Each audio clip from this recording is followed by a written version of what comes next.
En un éclair, j'ai cru qu'on avait eu raison de parler de silence éternel de la divinité, d'une divinité créée par nos esprits inquiets. Mais je bute, Seigneur, sur ta parole. Voilà qu'au cœur de notre histoire, au cœur de mon histoire, tu parles, tu me parles.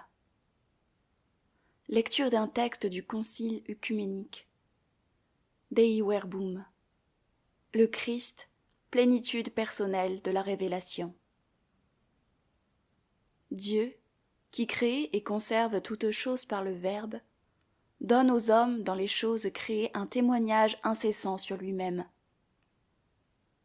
Voulant de plus ouvrir la voie d'un salut supérieur, il se manifesta aussi lui-même, dès l'origine, à nos premiers parents.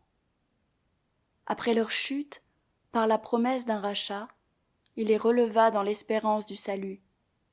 Il prit un soin constant du genre humain pour donner la vie éternelle à tous ceux qui, par la fidélité dans le bien, recherchaient le salut. À son heure, il appela Abraham pour faire de lui un grand peuple. Après les patriarches, il forma ce peuple par l'intermédiaire de Moïse et par les prophètes, pour qu'ils le reconnaissent comme le seul Dieu vivant et vrai, Père provident et juste juge, et qu'il attende le Sauveur promis, préparant ainsi au cours des siècles la voie à l'Évangile.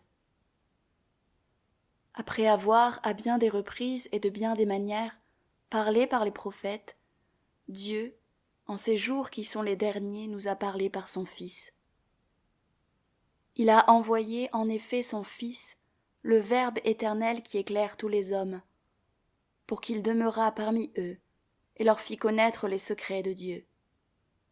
Jésus-Christ donc, le Verbe fait chair, homme envoyé aux hommes, prononce les paroles de Dieu et achève l'œuvre du salut que le Père lui a donné à faire. C'est donc lui.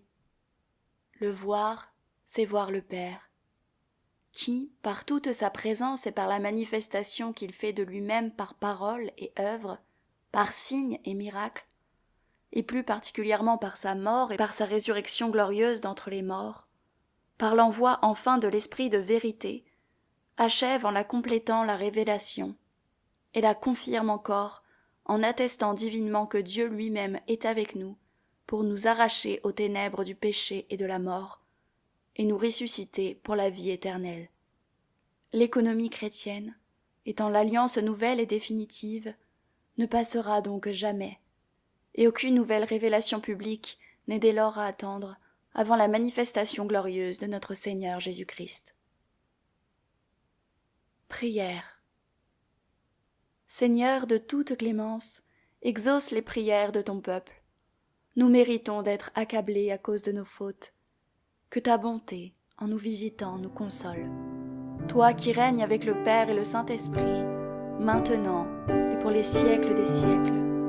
Amen.